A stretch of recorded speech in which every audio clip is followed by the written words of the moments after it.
Renungan firman Allah Matius pasal 11. Matius 11 ayat 28 sampai dengan 30. Marilah kepadaku. Ini undangan Tuhan Yesus. Semua yang letih, lesu dan berbeban berat, aku akan memberikan kelegaan kepadamu. Pikullah kuk yang kupasang dan belajarlah kepadaku, karena aku lemah lembut dan rendah hati.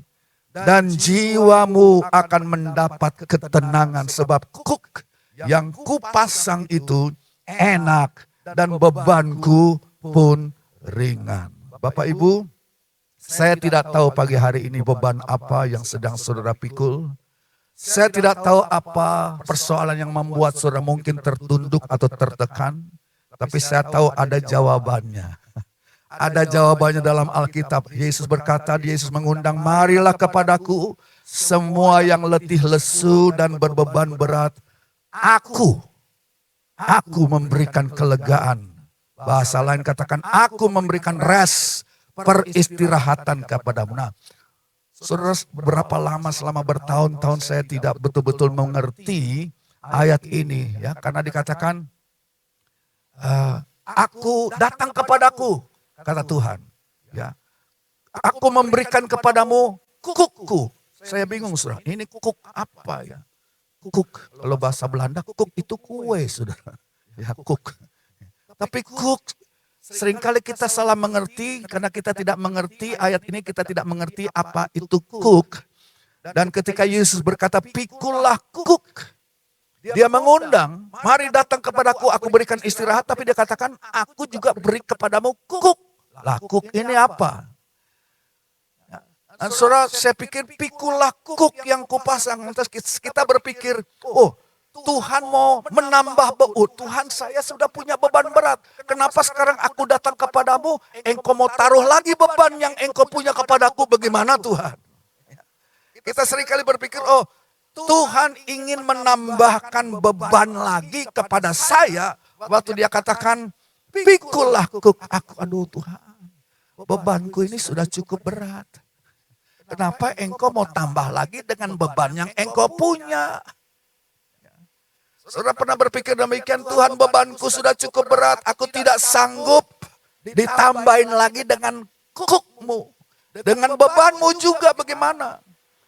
Kemudian kita belajar, saudara, kuk itu, kan kita mengerti, saudara, kuk itu alat dari kayu, ya, yang ditaruh bukan di satu sapi atau lembu, ada dua lembu, gitu loh, dua lembu supaya boleh menarik beban itu bersama-sama, nggak sendirian, dipasanglah kuk, satu kuk, yang satu itu kena kepada sapi sebelah kanan, yang satu kena kepada sapi sebelah kiri, ditaruh sama-sama. Maksudnya saudara, beban ini bisa di-share gitu loh. Dengan adanya kuk, ya, maka beban itu terbagi dua dengan seimbang kepada sapi yang satu di sebelah kita, saudara.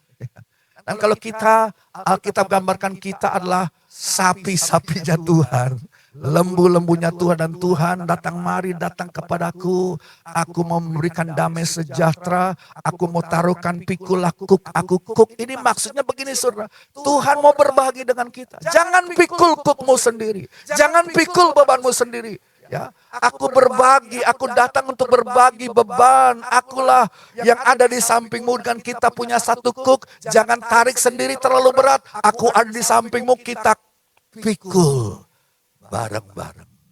Dan beban kita menjadi ringan. Haleluya Bapak Ibu. Haleluya. Ya, haleluya. Puji Tuhan, puji Tuhan. Jadi kita nggak sendiri. Ada Tuhan Yesus sebelah kita. Ya, kalau rasanya sudah terlalu berat, jangan lupa Tuhan berkata, datang saja kepadaku, belajar sama saya, bagaimana saya menangani beban-beban yang dipikul Tuhan selama dia berada dalam dunia ini. Belajar, pikullah kuk aku, bebanku menjadi ringan. Kenapa? Karena kita share. Amin. Haleluya, puji Tuhan. Saudara, Yesus gak punya masalah. Amin. Siapa percaya di sini bahwa Tuhan gak ada masalah sama dia? kita banyak masalah. Ya. Jangan kita berkata, aduh masalah saya sudah banyak, jangan tambahin lagi dengan beban daripada Tuhan. Siapa yang punya beban? Tuhan gak punya beban. Tuhan gak punya masalah, kita yang punya masalah. Tuhan hanya menawarkan, ayo kita pikul bareng, kita share bareng. Amin. Datanglah kepada Tuhan. Dia berikan sukacita, damai sejahtera. Jangan pikul sendiri, bawa ke kaki Tuhan. Pikul bareng. Bukan juga saudara, lantas saudara, ya Tuhan mau share. Pikul bersama-sama. Dia menguatkan kita sehingga kita boleh berjalan satu arah, satu tujuan bersama-sama dengan lembu yang di sebelah kita ini, lembu di Tuhan Yesus. Satu pikulan, satu arah, berjalan sama cepat dan saudara kita akan mampu menghadapi apapun karena ada Kristus Yesus yang memikul bersama-sama dengan kita. Puji Tuhan, haleluya. Mari kita akan berdoa untuk ruangan ini seperti biasa saudara.